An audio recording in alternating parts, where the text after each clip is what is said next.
13.2 Poles of magnet. We observe that iron filling, if they are present, stick to magnet rubbed in the soil. Did you observe anything special about the way they stick to the magnet? अब आपने इस ion के टुकड़े को आपने soil में rubbed किया था, तब आपने कुछ स्पेशल नोटिस किया कि जो मैग्नेट पर ये स्टिकेज चिपकते हैं, मतलब तो वो किस तरह से चिपकते हैं. Okay. Activity number 4. Spread some iron filling on a sheet of paper. Now place a bar magnet on this sheet. What do you observe? Do the iron filling stick all over the magnet? Do you observe that more iron fillings get attract to some parts of the magnets than others? Like figure 13.7. Remove the iron fillings sticking to the magnet and repeat the activity. Do you observe any change in the pattern with which the iron filling get attracted by different parts of the magnets? You can do this activity using pin or iron nails in place of iron fillings and also with magnets of different shapes. अब आप एक कागज़ पर iron filings को spread कीजिए. Okay. और आप अब इस शीट के ऊपर बार मैग्नेट को रखिए. आप अब क्या नोटिस करते हैं? अब आप देख सकते हैं कि आयरन फिलिंग्स क्या मैग्नेट पर एक ही तरह से स्टिक होते हैं. अब आप इस भाग पर देख सकते हैं कि क्या किसी स्थान पर ज़्यादा कम ऐसे स्टिक हुआ है. फिगर 13.7 में दिखाया गया है ऐसे. अब आप इस एक्टिविटी को कंटिन्यूस दोहराइए. क्या आप इस मैग्नेट पे स्टिक जो होता है आयरन फिलिंग्स उसके में परिवर्तन देख सकते हैं? अब आप इस एक्टिविटी को कई तरह से कर सकते हैं. Draw a diagram to show the way iron filling stick to the magnet. Is your drawing similar to last show figure number 13.6a? We find that the iron fillings are attract more toward the region close to two ends of a bar magnet. Poles of a magnet are said to be near these ends. Try and bring a few magnets of different shape to the classroom. Check for the location of the poles on these magnets using iron fillings. Can you now mark the location of poles in the kind of magnet show figure number 13.4? आप notice कर सकते हैं कि जो iron filings है वो दो and पे ज़्यादा चिपके हुए होते हैं. ओके. और वहाँ पे क्या होता है, वहाँ पे पोल्स होते हैं. मैग्नेट के पोल्स इन दो एंड्स के बहुत नज़दीक होते. अब आप इस एक्टिविटी को कंटिन्यूस अलग अलग मैग्नेट्स के साथ कर सकते हैं. ओके. पहले is this puzzles for you. You are given two identical bars which looked as if they might made of iron. One of them is a magnet, while the other is a simple iron bar. How will you find out which one is magnet?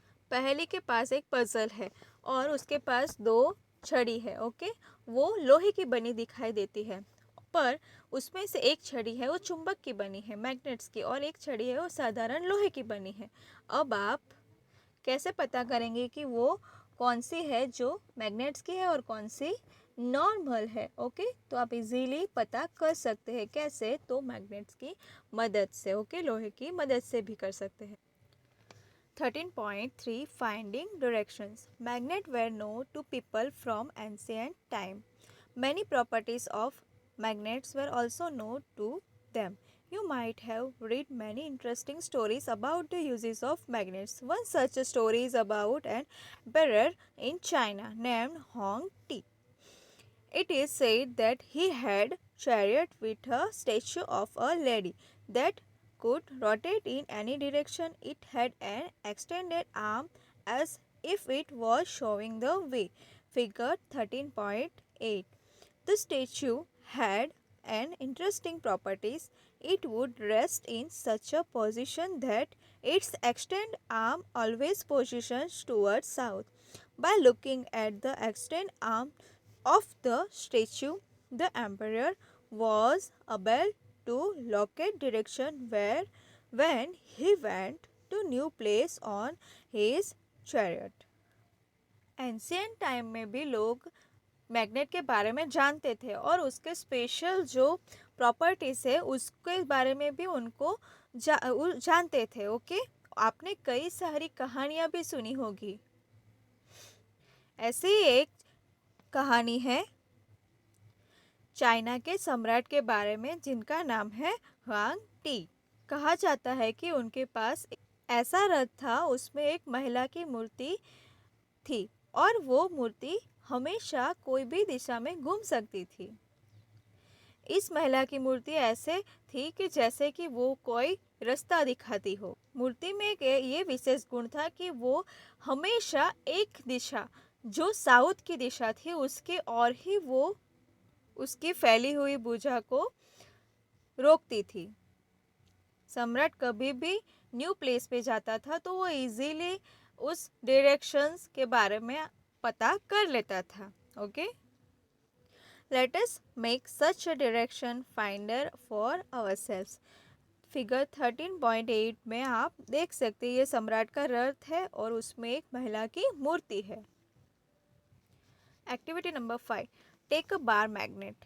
Put a mark on one of its end for identification. Now tie a thread at the middle of the magnet so that you may suspend it from a wooden stand. Figure 13.9.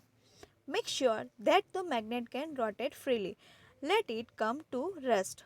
Mark 2 points on the ground to show the position of the end of the magnet when it comes to rest. Draw line joining the 2 points. This line show the direction in which the magnet was pointing in its position of rest. Now rotate the magnets by gently pushing one end in any direction and let it come to rest. Again mark the position of the two ends in its position of rest. Does the magnet now point in a different direction? Rotate the magnets in other direction and note the final direction in which it comes to rest. Do you find that the magnet always come to rest in the same direction? Now can you guess the master behind the statue in the emperor chariot? अब figure 13.9 में दिखाया गया है ऐसे एक आप magnet लीजिए, धागा और स्टैंड लीजिए. बाद में आप इस मैग्नेट के एक एंड पे एक चिन्ह कीजिए. ओके, और बीच में इस तरह से इस धागे से स्टैंड पे लटकाइए कि जैसे कि वो इजीली रोटेट हो सके. ओके, अब आप उसे एकदम स्थिर होने दें. अब आप थोड़ी देर बाद उसे घुमाइए. क्या आप देख सकते हैं कि जिस आराम अवस्था में वो जिस स्थान पे रुका था वही स्थान पे फिर से रुका. अब आप ये एक दो बार और कीजिए. ओके, क्या आप जान सकते हैं कि ये मैग्नेट जो आपने एक चिन्ह किया था उसी स्थान पर वो मतलब कि वो रुकता है. तो आप इजीली अब जान गए होंगे कि जो सम्राट का जो आपने रथ देखा था उसमें एक लेडी के बारे में हमने पहले ही आपने सुना. ओके, तो आप अब जान गए होंगे कि किस तरह ये रथ काम करता था. Okay, repeat this activity with an iron bar and plastic or wooden scale interest of magnet. Do not use light object for this activity and avoid doing it where there are current of air. Do the other material also always come to rest in the same direction?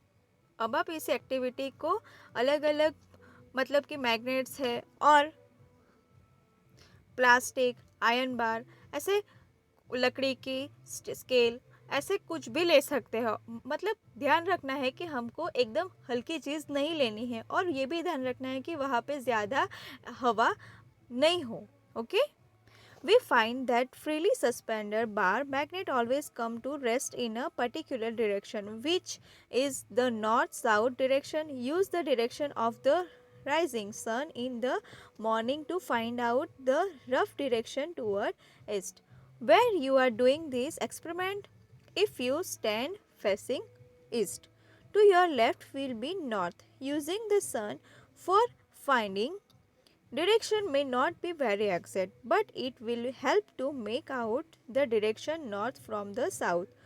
On your life, using this, you can figure out which end of the magnet is positioning pointing to the north and which pointing to the south. अब आपने notice किया होगा कि ये जो magnet है वो exact एक ही डायरेक्शन में रहता है, जैसे कि उत्तर से दक्षिण की ओर, okay, north south direction, okay. तो आप इजीली अब इस एक्सपेरिमेंट को इजीली कर सकते हैं। अब आप जो सन है जो राइज होता है, ओके, तो आप पूर्व दिशा की ओर अपना मुंह रखें और ऑफ कोर्स आपकी बाई तरफ उत्तर दिशा होगी।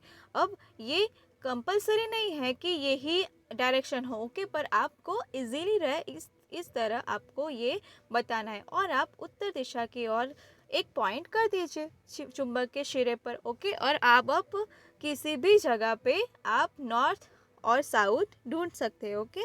और एकदम इजीली आपको ये ख्याल होगा किस तरह, क्योंकि आपने वो पॉइंट किया है उत्तर की ओर, ओके। और आपको साउथ का सिरा इजीली आपको पता चल जाएगा, okay. The end of the magnet that point toward north is called is north seeking, and और north pole of the magnet the other end that point toward the south is called south seeking, and or south pole of magnet. All magnets have two poles.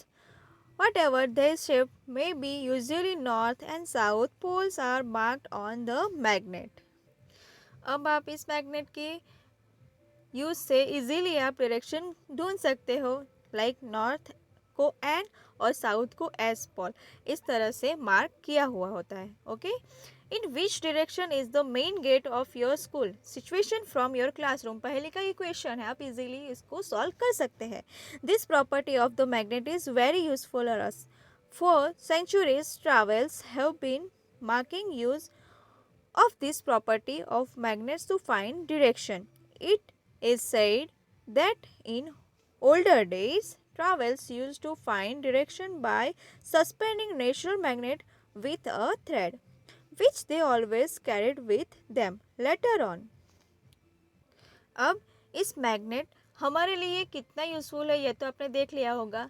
Ancient time में कई सारे लोग अपने पास natural magnet रखते थे, इस तरह से वो इजीली डायरेक्शन का पता लगा सकते थे। Later on a device was developed based on this property of magnet. It is known as compass. A compass is usually small box with a glass cover on it. Magnetic test needle is pivoted inside the box, which can rotate freely, like figure 13.10. The compass also has a dial with direction marked on it. The compass is kept at the place where we wish to know the direction. Its needle indicates the north-south direction when it's compass to rest. The compass is then rotated until the north and south marked on the dial are the two ends of the needles. To identify north pole of the magnetic needle, it is usually painted in a different colors. ये एक compass है जो डिब्बी की तरह होता है, कांच के बने, ओके। और उसमें एक सुई होती है और उसमें एक डायल भी होता है, उस पर कई मतलब दिशाएं उसका नाम लिखा होता है, ऑफ कोर्स। और ये आराम अवस्था में अपने इजीली कौन सी दिशा में रुकता है, नॉर्थ टू साउथ, ओके। चुंबक की उत्तरी ध्रुव को हम इजीली पहचान सके, इसीलिए उसके एक एंड पे उत्तरी ध्रुव को इजीली पहचान सके, इसीलिए उसके एंड पे एक कई तरह के कलर के मतलब कि वो पेंट किया होता है, ओके। और इस फिगर 13.10 में हम कंपास को देख सकते हैं, ओके। Thank you.